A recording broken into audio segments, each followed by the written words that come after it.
Welcome to another episode of the Global Game Pod, where we focus on one thing and one thing only, and that's football. What a goal from Ronaldo! It is absolutely magnificent. It is David Beckham. With Coach Rudy and friends, this is Global Game Pod.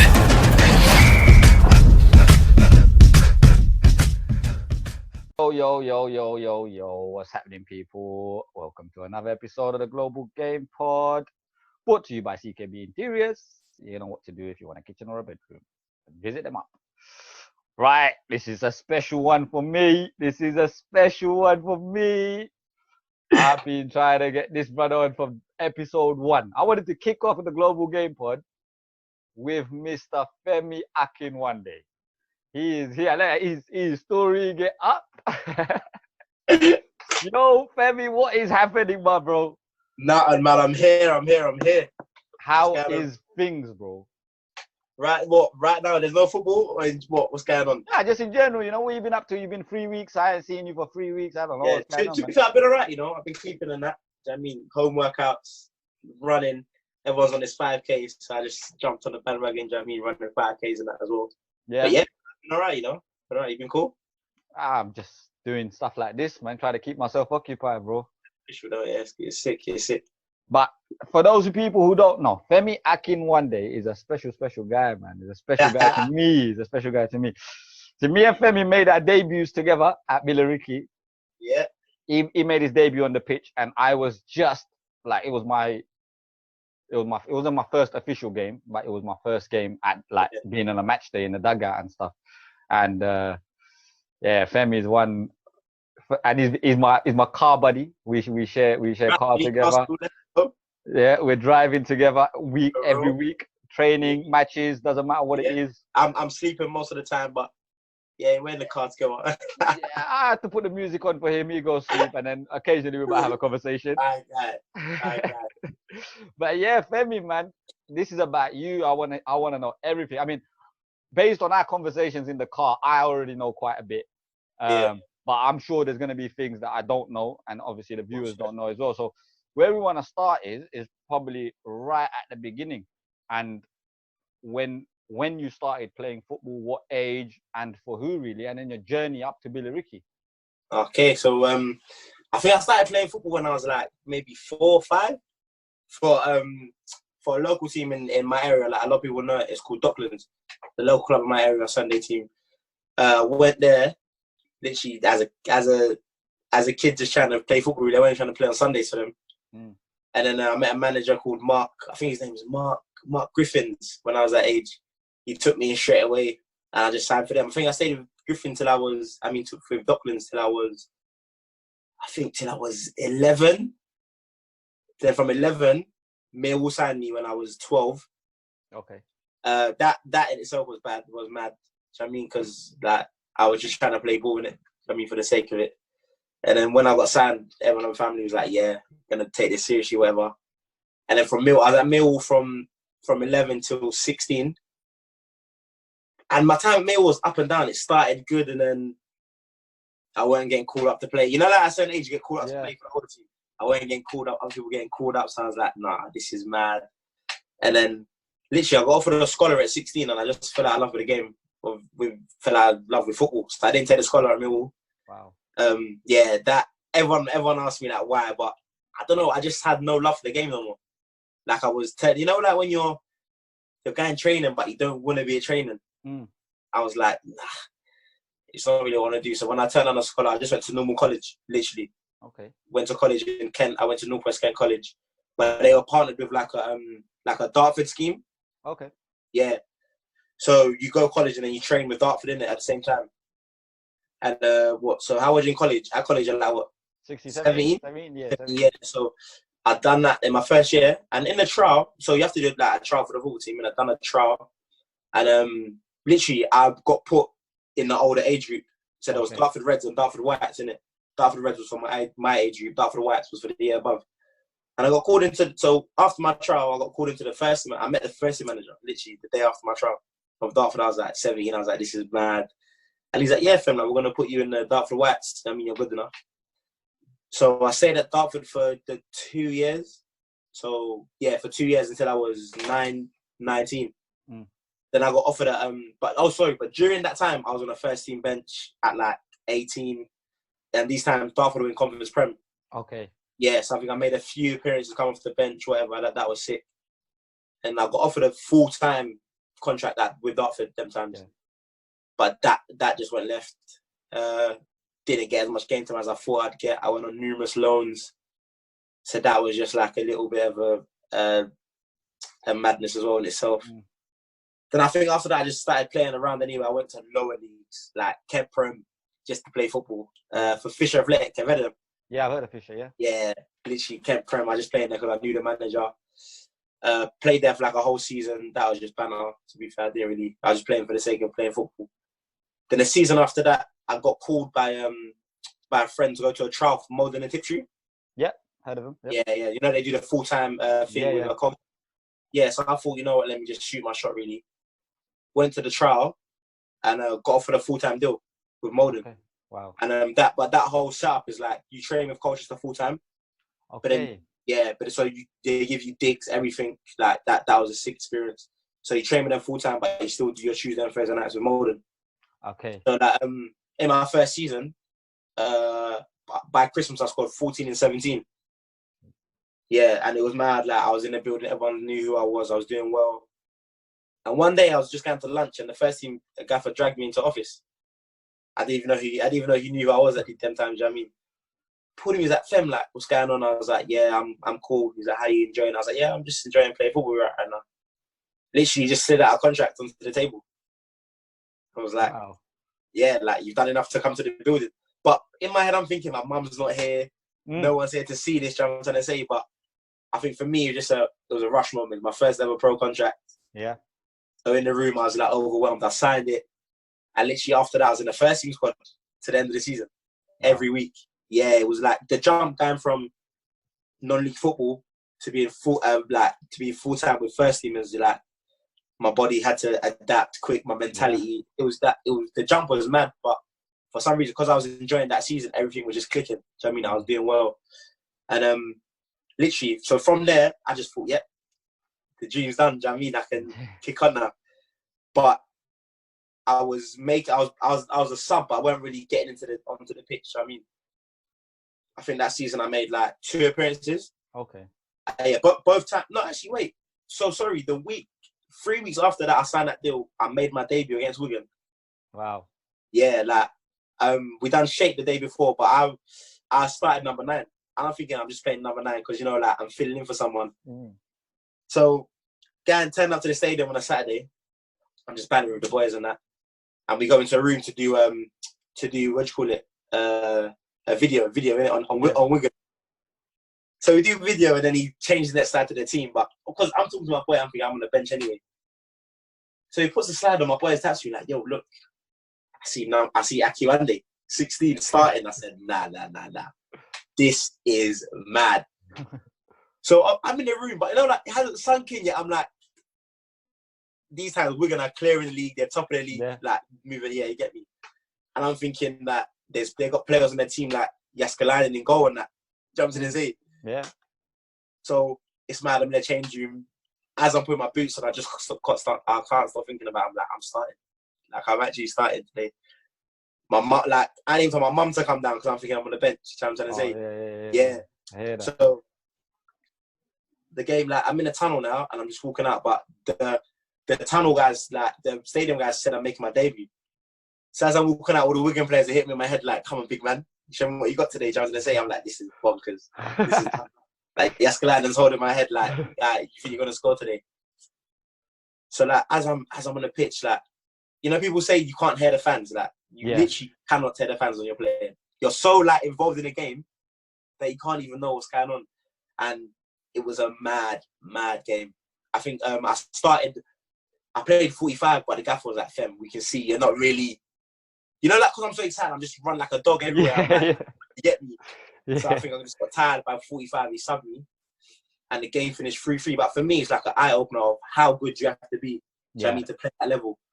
But then as I made a few more appearances, they could see I was settling in, to that season. And then the gaffer that was in charge But obviously, I was playing between first team and 23s. Do you know what I mean? So if I wouldn't play on Saturday, I'd play on the Monday for the 23s. Yeah. And I think that season for the 23s, I got like 18, 19 goals. Okay. And that was my first season in the like academy football. Yeah. So we got relegated that year, and the first team and the 23s gaffer became first team manager for the season for the year after. And he pulled me to the side before I left for summer, and he was like, "Fem, like sign your deal. I'm the gaffer next year. You're gonna play." So I thought, yeah, like, I've had a good year. Do you know what I mean? First year in freshman football, made a few appearances, whatever. Come back in summer and I get bombed, like first day of pre-season. Okay. Yeah, literally bombed. Like so we have a first team change room and a 23 change room. So there were two lists, and I was thinking, yeah, I'm in the first change room. It's calm, whatever. Walk in, my name's not even on the list. I was like, oh, okay, cool. Do you know what I mean? Maybe it's a little bit of a mistake. Let me prove myself, whatever. And then get me.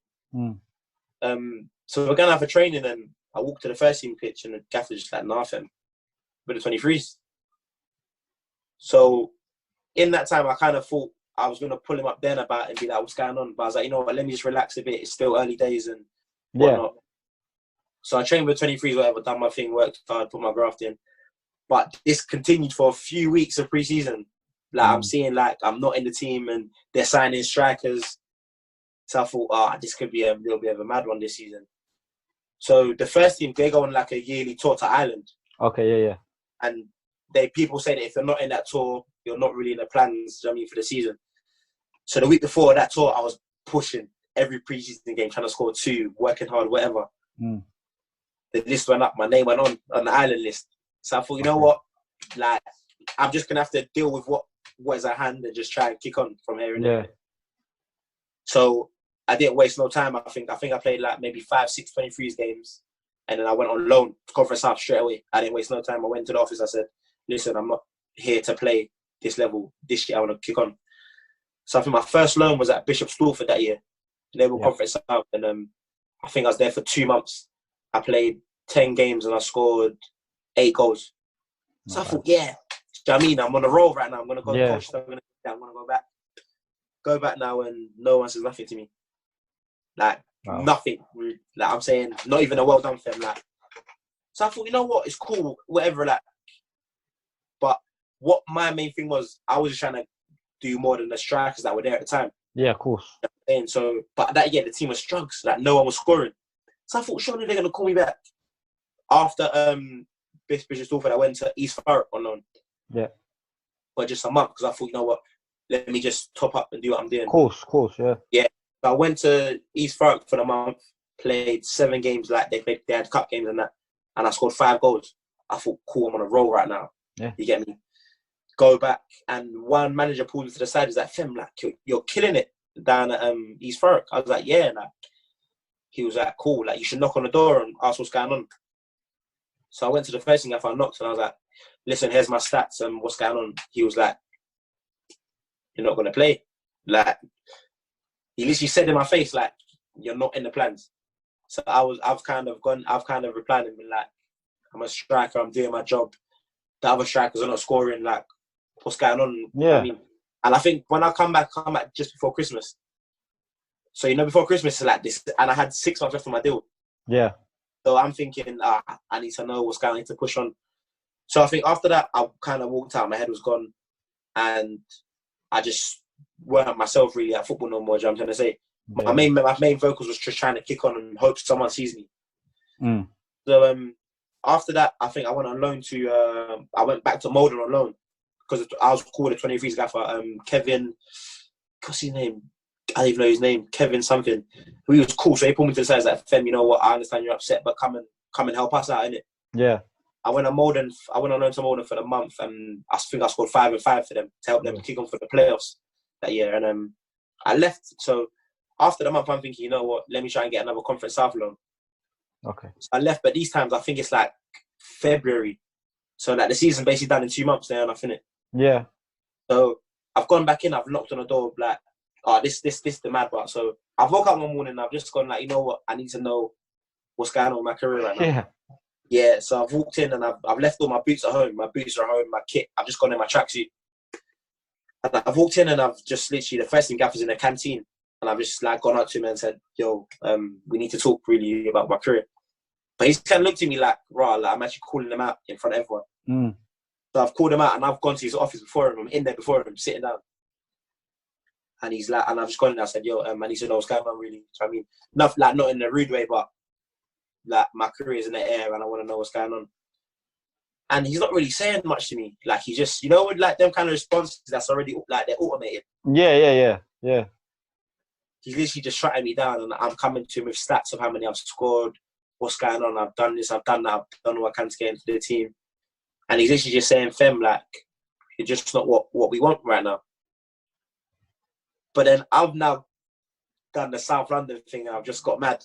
Do you get me? So I'm in the room, I'm like, what do you mean? What's going on? I've done everything you've asked me to do. I've scored goals, I've gone on loan, off my own accord, whatever.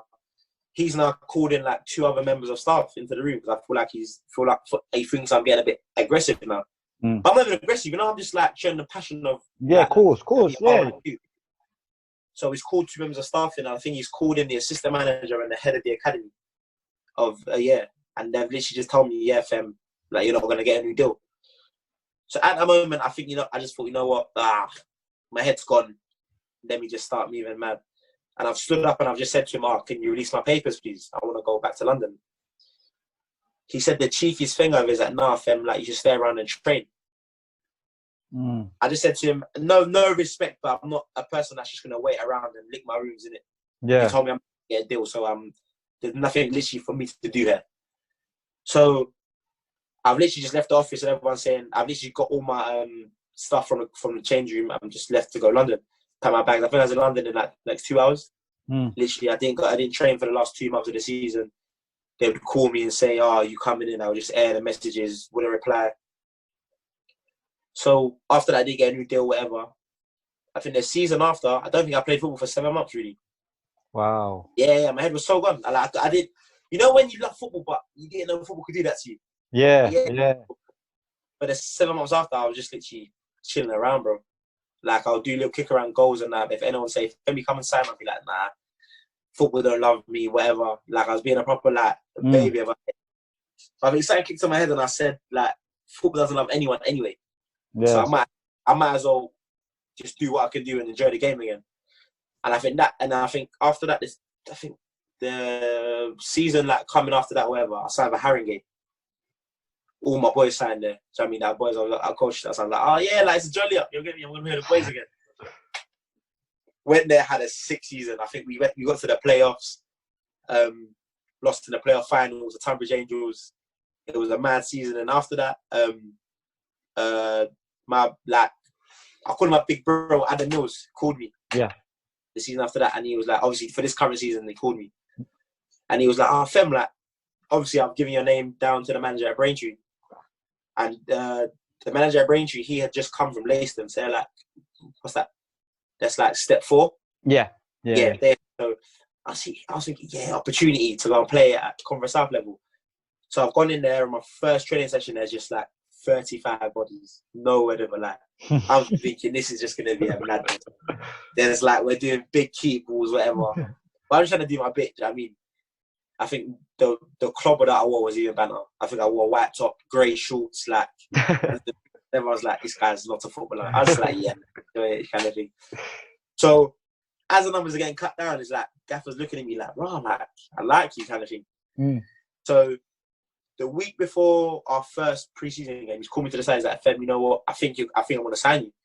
So I mean, you've done enough. I was like, this is amazing, kind of thing. First pre-season game, do well, score. Second, I score. Third, I score. Fourth, I score. He's like, this guy's going to be a big, big player for me. And I think at that moment, I realised that I love football again. Do you know what I mean? Yeah. The manager put his arm around me. He's told me what's going to happen. And literally, first, every player he signed, I don't think no one had played at Conference South that level. I think all of us had come from 3 and 4. Do you know what I mean? Up. Like, we were a good team. We won majority of our games, whatever. And then one game, I think we beat Oxford at home. Scrappy game. I think by then I've got like 6 goals. I'm doing well, making team in the week, whatever. And he walks in and he's just like, lads, I'm leaving. Everyone's looking around like, what do you mean? 3rd in the league? What do you mean you're leaving? He's not giving no explanation. So these times I'm thinking, damn, I come back to football with a manager that likes me, and he's gone. Yeah. So that's all mad. But then, surprisingly, the week after, like, Billericay put a 7 there for me. Because, like, literally, when Braintree played Billericay, I had a good game. And they put 7 there for me, and I'm thinking, this is mad. I think this is my time to kick on now, innit? The manager is going to be Jamie O'Hara. Yeah. Sick. I used to watch it when I was a kid. Let me kick on. 7 there comes in, and that in general was a mad thing because Braintree weren't trying to release my papers. I weren't trying to play no more games for them, and it was all in the air, to be fair, because they were saying basically when I spoke to the chairman, he was like, you have to refuse to play for us to release your papers. But I said, I'm not that way inclined. I'm not that kind of player. Do you know what I mean? I've come to a level to be like, yo, I've done all I can for Braintree. Can I kick on now? We're releasing it. So that was in the air. I don't think I played the game for like 4 weeks because they weren't trying to play me or pay me, to be fair. Because at Braintree it was a pay as you play. Okay. Kind of thing. Yeah. So, long story short, the Billericay move went through somehow, wherever that happened. And I got a call from Jamie saying, yeah, like, you're one of us now. Good to go, whatever. Coming to training, the lads are amazing. Literally, I walked in and everyone's just taking me in. And I think that's the same day I had met you, or I had seen you, remember? Was it a cup game? That was the first. Cup game, innit? Nah, that was we played Tunbridge away. Oh, yeah. It was a game where you scored. You scored after 11 minutes or something. So my first game, Tunbridge, and I met you, changed you, everyone. But obviously, I think all the lads are a bit sceptical about me because they're like, we signed you from Braintree, do you know what I mean? We don't really know what's going on. And I've started on fire, literally. My first half is sick. I've scored within 11 minutes, doing well. I think we're like 2-0, 3-0 these times. 2-0 up. 2-0 up. I think, yeah, my debut's going well. I'm about to do sick here. Come out half time and it's like 2-2 within 20 minutes. Like, I'm thinking, I remember that game. This is mad. Ended up losing. I think I got cramp at like what, the 70th minute? Yeah, something like that. But he just couldn't take it. I had to play for so long, come off. I mean, I'm losing the game, what, 4-3? Oh, no, we lost 3-2. 3-2. 3-2. I was thinking, this is just the worst debut. Like, what's going on? I scored, but we lost. Come in, Jamie's going mad. But I think from that point there, I think I just decided, you know what, let me try and keep my standard because the lads don't know me. And I think from there, I think, I scored every single game consecutively, innit? For like the next 5 games. 5 games, yeah. So I'm thinking, yeah, I'm doing well. The lads are loving me. Gaffer's loving me. And then we hit a bit of a blip as a team. I mean, we beat Millstone at home. They were top of the league, 3-1. Quality. Yeah, I mean that was I think that game summed up Akinwande, mate. That game summed you up, man. Just picking the ball up from the halfway line and gone. Drive. I got Rudy in my ear saying, Femi, don't lose your man. Corners in this now, Vicky. This is a mad game. Then from there, I think we just tried to kick on the team up. We weren't really getting results, whatever. And then the last few games before the season came to a halt, like, we just weren't getting results.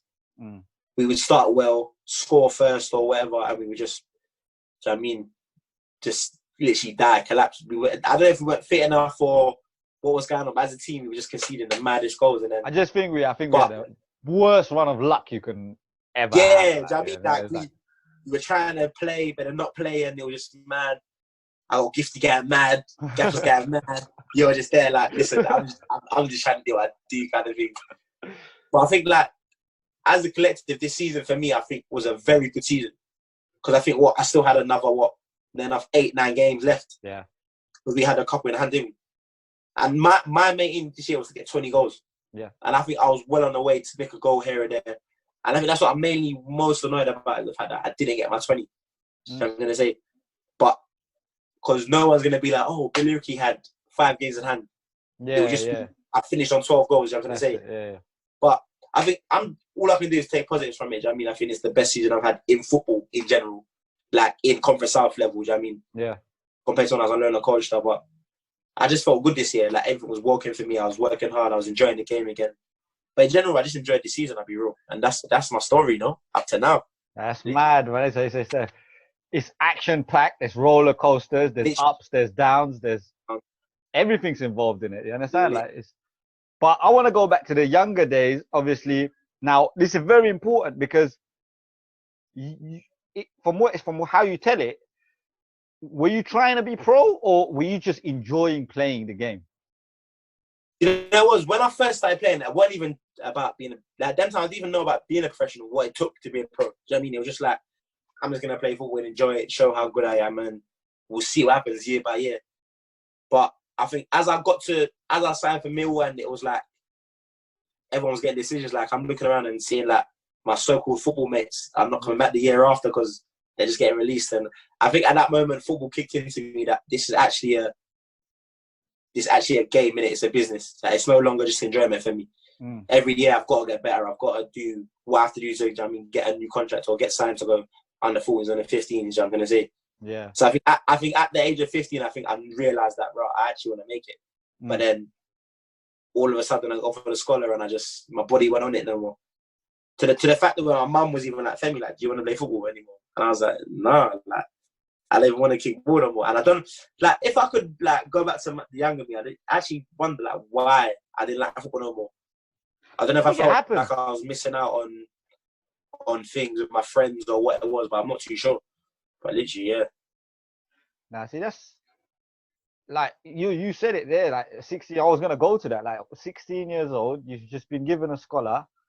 You know, I think kids dream of that day. Do you understand? Like, kids dream of that day where they get a scholar in their hand, and you're saying, nah. Yeah, bro. But to be fair, when I was talking to Harry, I literally was in the meeting and I was like, I don't want to. I literally said to the head of the. Hello? Who? What, Harry? I said yeah. Can you hear me? Yeah.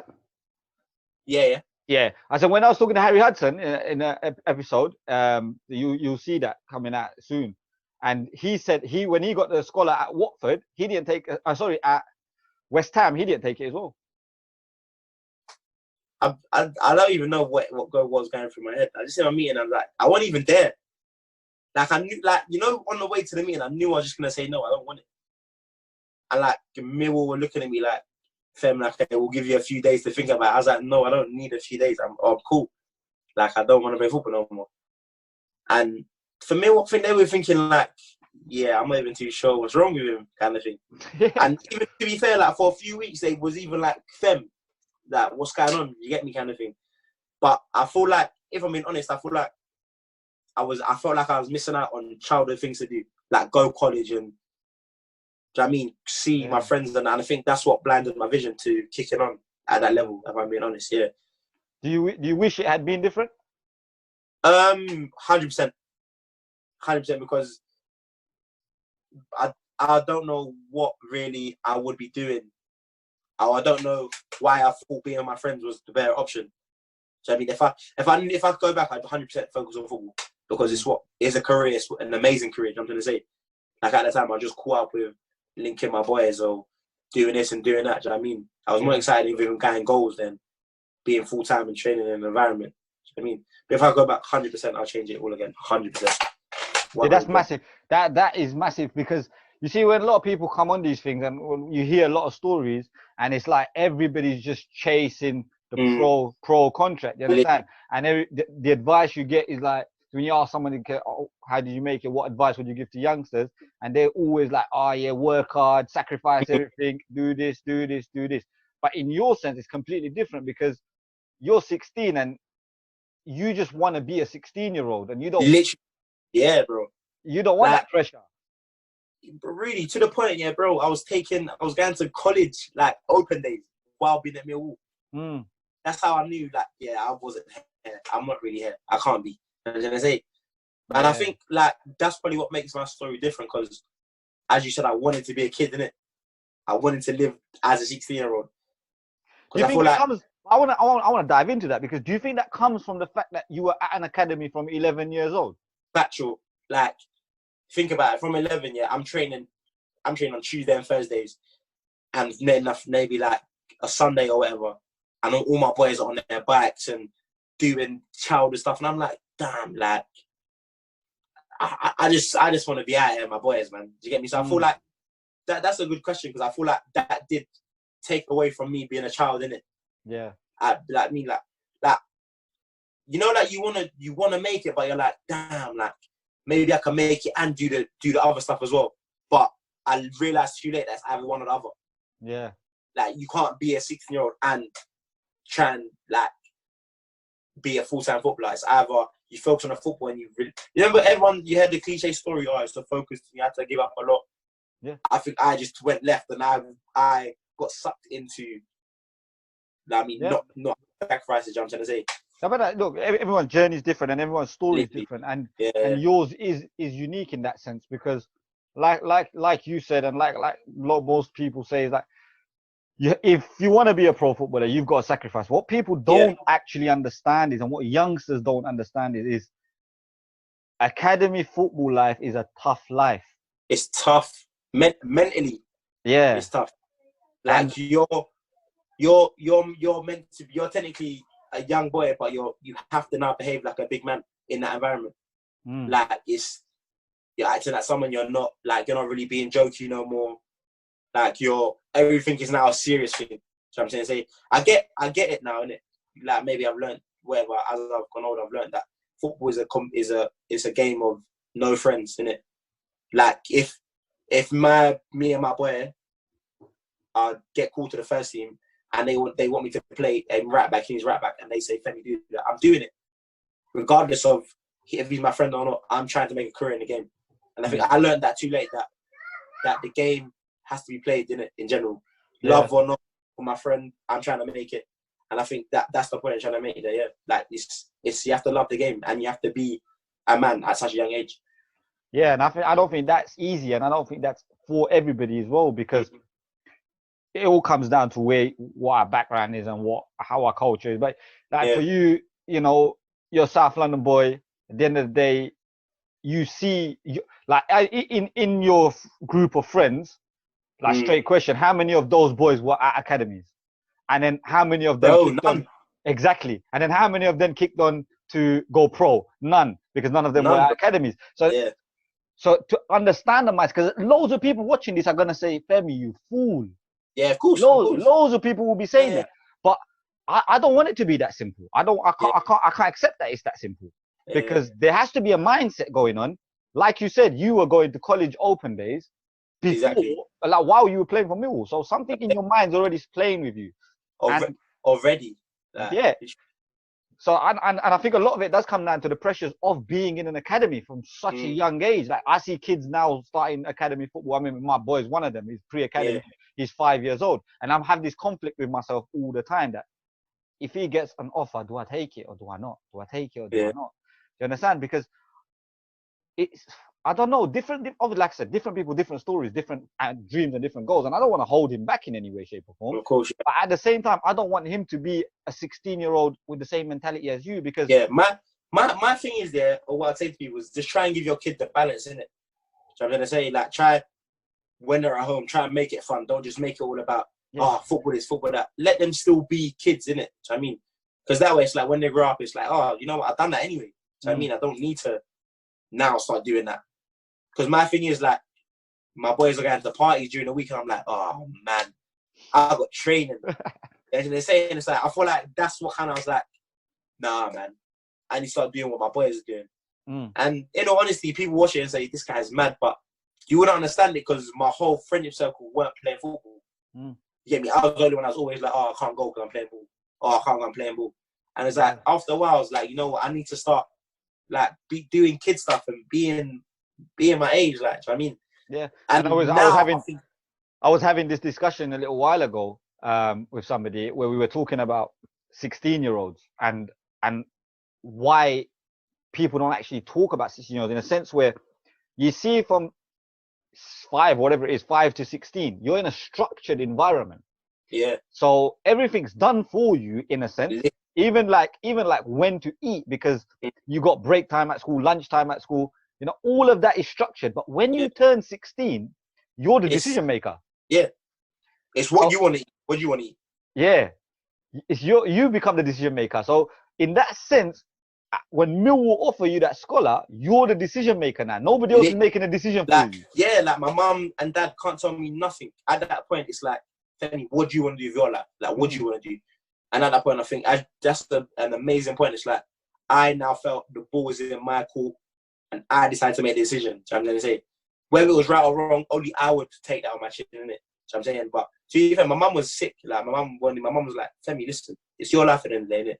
I'm never going to pressure you to do what you want to do. If you don't play football, by all means, just make sure you're not going to go football. You go to college. And I was like, cool. You get me? I'd get it done.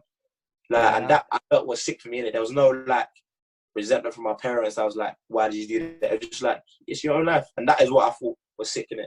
Like, there was no resentment after, like, what did you do? I was like, my mom was like, listen, I'm proud of you regardless of what you do. And I was like, cool. Like, that's probably what I love the most about the situation, I'm going to say.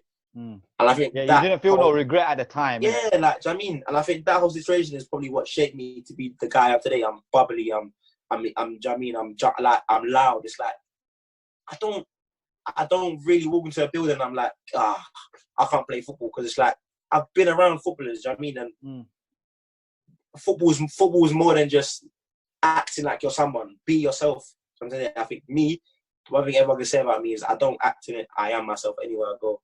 And I think that one situation or scenario where I declined, didn't take the school, I went to college, I think that year of that 2 years ago built me as a person. And that's massive. That's massive. And what person is built that, to be honest with you, because people who don't know Femi he's the guy. Femi is the guy. But yeah, man, listen, it's massive for me, like, to hear that side for it, because it kind of brings things back into a bit of perspective. Like, it's for youngsters as well, because I have a lot of 14, 15, 16-year-olds. And, you know, they're all striving to want to go to pro football. A lot of them haven't had any opportunities yet. And maybe that spurs them on because they haven't been in the academy setup. Exactly. So for them to get scholars now, they're going to jump on that because... Yeah, exactly. And that for me is sick.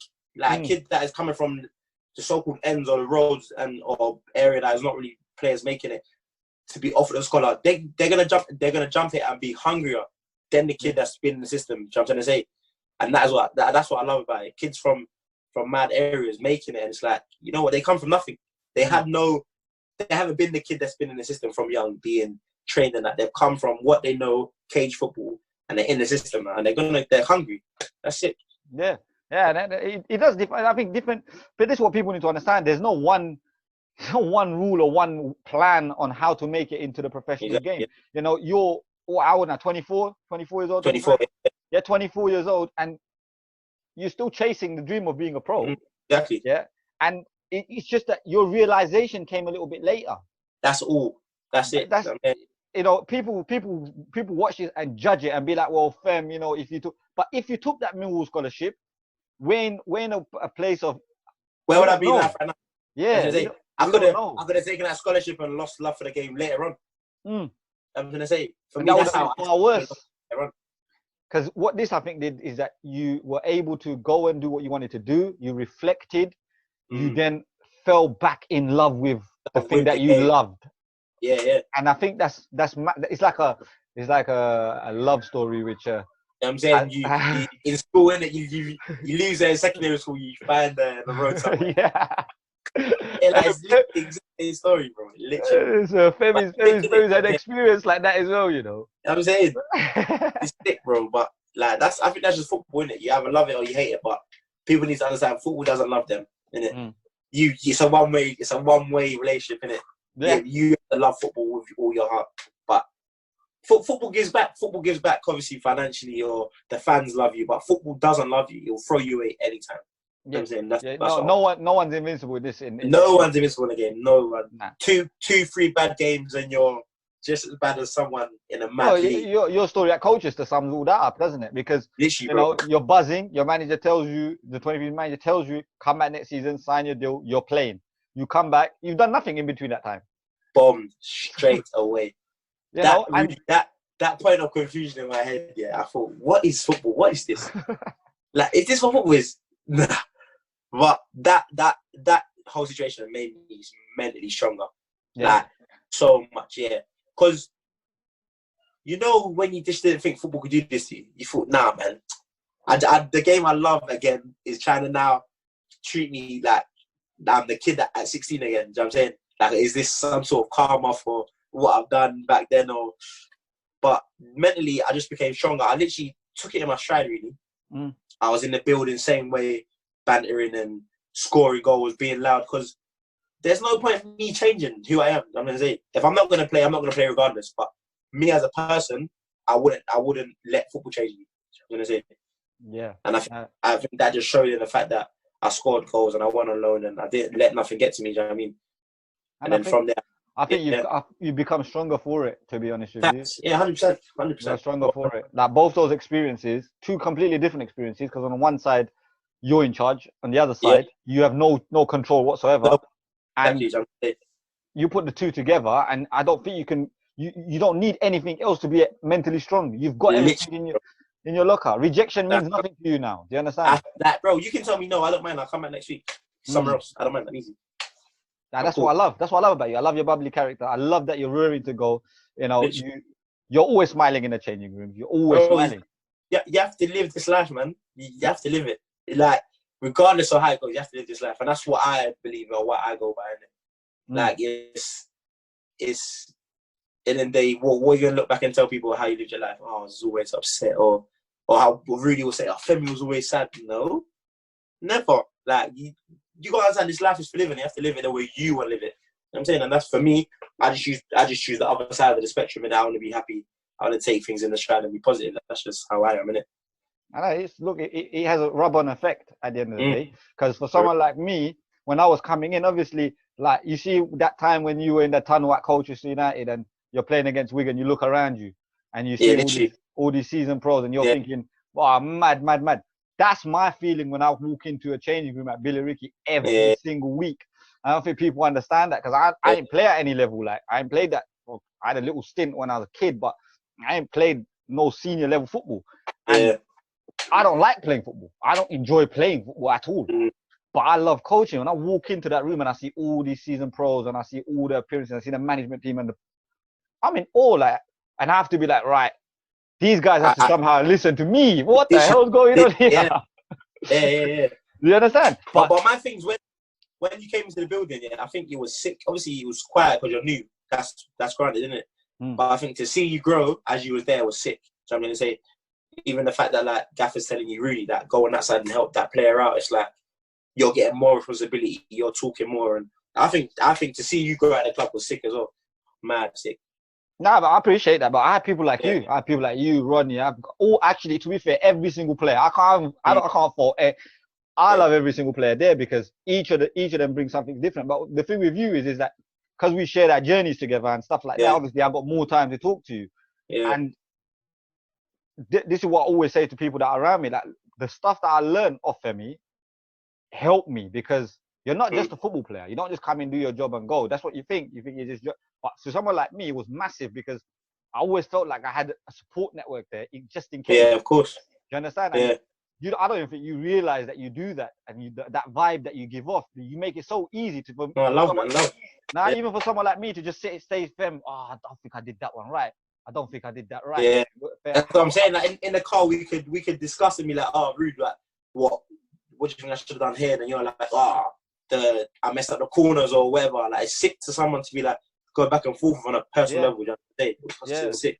That was one of the best things I take from this season. I hope to be working with you for a long, long time. Believe real. Believe you me, because that's what football is for me. Football is about, you know, what you said, football's not going to love you back. The game itself is not going to love you back. But the people and the friends and you meet along the way. Sick. You know, they will make you, and I think that's very important. But obviously, for you, someone like Jamie O'Hara to take or to want you, even because he called you his player. Yeah, how big is that for someone like you? Gaffer, yeah. Yeah, Reed. Yeah, can you hear me? Yeah. Yo, you there? Yeah, go on. Yeah. How big is it? Do you know what I mean? For me personally, it was mad in general. Like, when I first got the phone call that it was all done, and he called me like, you're now with me. It didn't really sink in. Like, do you know what I mean? I was like, I signed Billericay. It is what it is, and it's major. But I think when I met him and he took me in, I think at that moment I was like, cool. I met a manager that is now going to take me on to the next part of my development. And I don't think a lot of people understood how big it was to be playing under a manager like Jamie O'Hara. Do you know what I'm trying to say? Mm. Really? Yeah, I can hear you, bro. I think we're just having a little bit of a technical deficiency here. I mean, this is the problem with Zoom. But yeah, start again there. Start again on Jamie O'Hara. Yeah, so I said when I first got a phone call that I was going to Billericay, I said, yeah, like sick. So I mean, it's time for me to do well again. But I think when I first met him and came into contact with him, I was like, nah, this is mad. Like, this is the same guys to watch on Sky Sports. Do you know what I mean? And it's like, nah, this is bonkers. Like, and he had so much praise for me that I was like, I could only go in there and show him what I was about. Like, for me to go there and be below par was never on my mind. I was just trying to go there, work hard for him. And it's the kind of thing where it's like, he's been there and done it, so he will know if I'm cheating him or not. Do you know what I mean? And I didn't ever want to feel like I would cheat him any 90 minutes. And I think that's why in my first 5-6 games, I was near enough just putting my all in. And I did not say I stopped, but I think I knew that he was taking me in. He was like, I want to play for this manager. I want to play for Jamie O'Hara. And for him to tell me that I'm his player, it was a massive for me, because like a lot of players would love to hear that from him. Do you know what I mean? Yeah. But for me, a boy come from ends, from non-league football, just making my way up, it's like, nah, this is mad. Do you know what I mean? The fact that he rates me is what can I do wrong right now? Do you know what I'm saying? And that was major for me. That season, that he looked at me like, near enough, he's one of his best players, and I had the responsibility of turning up week in, week out for him and the lads, but mainly because he signed me and he had so much faith in me. I didn't want to do that wrong for him. Do you know what I'm gonna say? Yeah, no, I hear that loud and clear, man. I hear that loud and clear. Fem, I need to ask you, man, because you're gonna have a lot of people watching this, because it's just the attraction that you bring to it. You understand? And people hear Femi's on this, your people people are gonna want to hear it. What your story is and your journey so far. And I think so far they're gonna be quite impressed with what you've done. You know, with all of it, even the rejections, they're gonna be impressed with how you bounce back and stuff. But what message would you give to the younger generation, a new generation of today? You know, what message would you give to them? If you could give them a message regarding football, obviously these are aspiring footballers. Yeah. What would you give to them? What message would you give? The one thing I would say to kids trying to play football is like, make a decision and make it clear to yourself. I mean, like I would say, find time to do the fun things, but differentiate when it's the right time.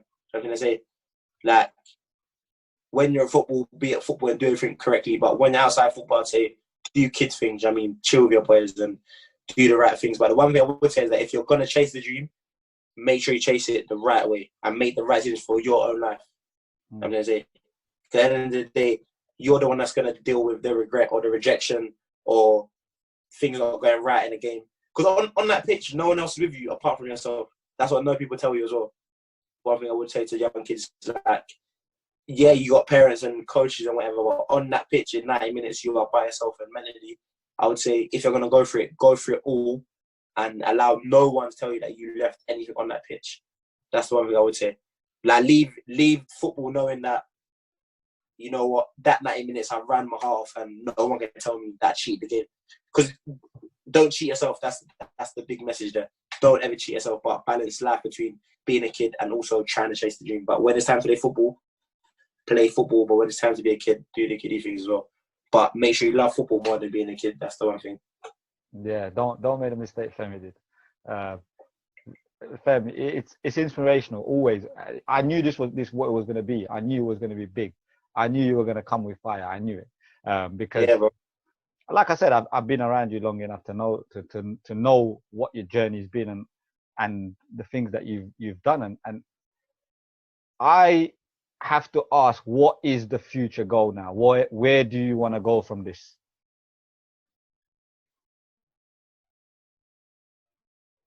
For the future for Femi Akinwande, is a good one still. That is, to be fair, yeah. I don't really want to put myself in some trouble. You get me, Ray? You get me? But nah, to be fair, this season, I won't lie. I would be lying to you if I said there wasn't interest in me. So I'm going to say, like, but the way I am, I take everything with a pinch of salt. You know what I'm trying to say? It's like I'm not the young kid no more that just jumps at, oh my gosh, Man United won you. Nah.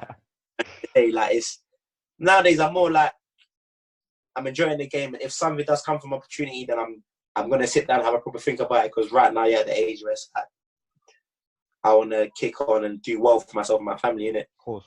But I think at the end of the day, it's like any opportunity I do take has to make sense for me, innit? In general, like it's I can't make the move because my friends say I should make it. The move's not make sense for me. In general, I'm gonna say I gotta know what the managers like or how the team is, and for the future, for me, I think it just depends on how I feel at the moment. You know what I mean?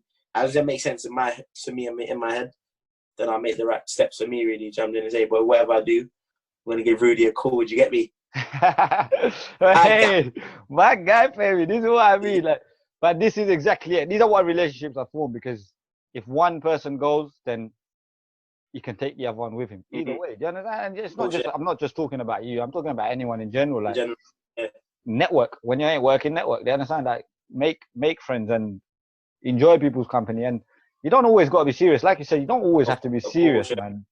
Like, too many people take this game overly seriously, but you don't have to be overly serious. Just be serious at the right time. Exactly. This has been a pleasure, Fem. It's been an absolute pleasure having you on here. Anytime. Of course. Anytime. Yeah, 100%. Like, I'm not gonna, like, now that I've got you on once, boy, you're coming on plenty of times, man. Anytime I'm free, I'll do this for you, bro. Anytime, come on. That's quality. But this is gonna inspire a few more to come on. I guarantee you that now. You know? I hope it does, my bro. I hope it does, man. I hope it does. And it's always good to hear people's journeys, because, like I said, if you don't hear these journeys, youngsters will never know like what the trials and tribulations of the game actually are, because everyone just thinks you play from 5 to 18 and then you're Marcus Rashford and you're playing for Man United at Old Trafford, and it don't work like that.